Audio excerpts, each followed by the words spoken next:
Faraji, mambo vipi bwana? Mungu mwema, nashukuru. Ishu zinakwenda fresh kabisa. Mdogo mdogo.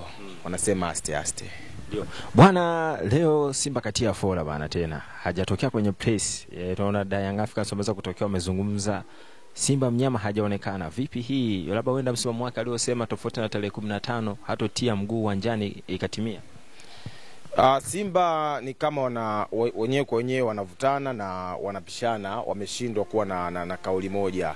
Kama unakumbuka, tulianza kuona kwenye ukurasa wa Instagram wa msemaji wao Ahmed Ally, alisema kwamba mchezo wa tarehe 22 ni mchezo wa mwisho, wa tarehe 22 ni mchezo wa mwisho kwenye uwanja wao wa nyumbani ambao ni KMC Complex. Baada ile kauli hakusema kwamba kwa sababu ni mchezo wao wa mwisho wa nyumbani, Simba ni mwenyeji. Kwa mchezo wa mwisho ugenini dhidi ya Young Africans, si ndio alivyotoa hiyo kauli, lakini pia kwenye page walikuja akaandika kwamba mchezo wao wa mwisho ni huo. Baada ya hapo Ahmed Ally pia aliandika akasema wanawashukuru benchi la ufundi, wanawashukuru wachezaji wa Simba kwa msimu mzima walivyopambana, vitu vingi, lakini hawakuweka bayana kwamba wanakwenda kususia mchezo wa tarehe 25. Hata ukisikiza Murtaza Mangungu, mimi na sauti ya magoli ambao alizungumza, alikuwa wanajibizana na mwanachama mwingine wa Simba kwenye grupu, akazungumzia kwamba kama kashindwa left kwenye grupu nini, akamwambia sisi tarehe 25 tutacheza na tupo tayari, tukifungwa sawa, tukitoka sare sawa, lakini wakikaa vibaya Young Africans tutawafunga na tutakuwa mabingwa, ikishindikana tutajipanga msimu unaokuja. Hayo ni maneno ya Cletus Magoli ambao aliweza kuyazungumza. Kwa kama maneno ambayo aliweza kuyazungumza na wao tena viongozi wa Simba Sports Club.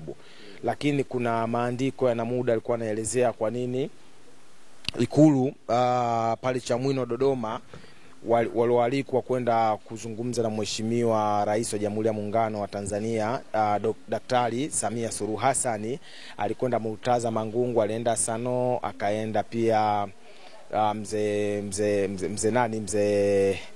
kiasi kwa nataka kumsahau jina lake, ambaye alishakuwa Fidimasho, tunamuita Fidimasho jina lake maarufu, Sandalali na mwingine mmoja waliweza kwenda. Alikuwa kiongozi ni mmoja tu Mangungu, lakini kwa upande wa Young Africans walienda watu watatu. Katika watu watatu walikuwa viongozi wawili, kwa sababu walikuwa na makamu wa rais Arafat Haji, lakini pia walikuwa na mtendaji mkuu ambaye ni Endu Ntine. Mtu mwingine alikuwa ni Garibu ambaye ni GSM, yeye yule ni mfadhili na mdhamini wa klabu ya Yanga, mwekezaji. Yule unaweza kumchukua ile kwenye ile kundi la kina Asano kwa upande wa Simba Sports Club. Kwa maana Yanga alienda viongozi wawili muhimu, Simba alienda kiongozi mmoja pamoja na wanachama. Kwa hiyo pia hiyo ileta sintofahamu, kwa nini hajaenda Zuena, kwa nini hajaenda Mo, sijui kwa nini hajaenda fulani, kwa nini waende hawa, ilikuwaje, walishawishika na nini wakaenda, kuna nini kiko nyuma ya pazia. Wao kwa wao wamekuwa wakivutana. Majuzi wamepata matokeo juzi, matokeo mazuri kabisa. Wameshinda 1-0 dhidi ya Kagera Sugar ambao wameshuka daraja, na ushindani ukabakia pale pale, tofauti wa alama moja. Kesho kuna mchezo wa dabi ambapo Yanga mwenyeji, Simba mgeni, lakini mwisho wa siku leo kuna kikao cha maandalizi ya mchezo, kikao cha kikanuni ambapo Young Africans wamefika, Simba Sports Club hawajafika. Lakini pia tumeshuhudia jana wametangazwa waamuzi wa mchezo ule kutoka nchini Misri ambao wametangazwa kwa ajili ya kwenda kuchezesha mchezo huo kwa sababu mbalimbali. Kwa nini Simba hajafika kwenye kikao cha maandalizi ya mchezo wa leo? Huenda Simba labda wako nje ya Dar es Salaam, wanaenda kuweka kambi nje ya Dar es Salaam, wamechelewa kurudi Dar es Salaam, ndio maana imepelekea kutokea kwenye kikao cha maandalizi ya mchezo. Na hakuna taarifa yoyote kutoka kwenye uongozi wa Simba Sports Club kwa nini hawajafika kwenye kikao hicho cha maandalizi ya mchezo. Mchezo uliopita kabla ya mchezo wa Kagera Sugar walicheza Ken Gold wakawakaribisha Simba Sports Club. Mechi ilichezwa Al Hassan Mwinyi Tabora. Asubuhi saa 5 kikao cha maandalizi ya mchezo kilifanyika. Alikuwepo kaimu kocha wa Ken Gold, namzungumzia Omari Kapilima.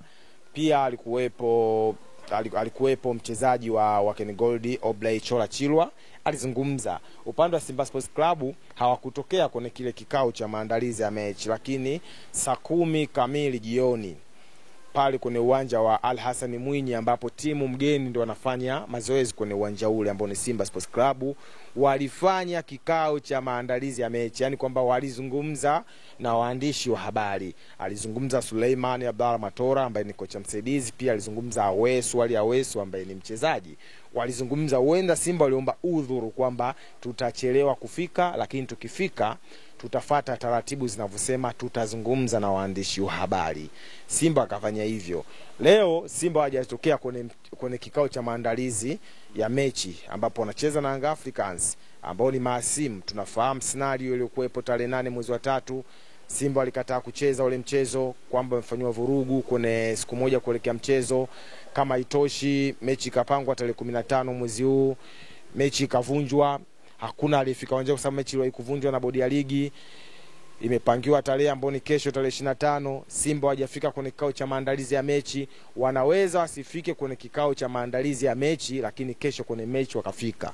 Wakaadhibiwa kwa kuto kufika kwenye kikao cha maandalizi ya mechi, lakini wakacheza mechi yenyewe husika ambayo ni mechi ya mwisho kwenye kufunga msimu huu wa 2024-2025. Kwa hiyo wanaweza kafika kwenye mechi. Ndio.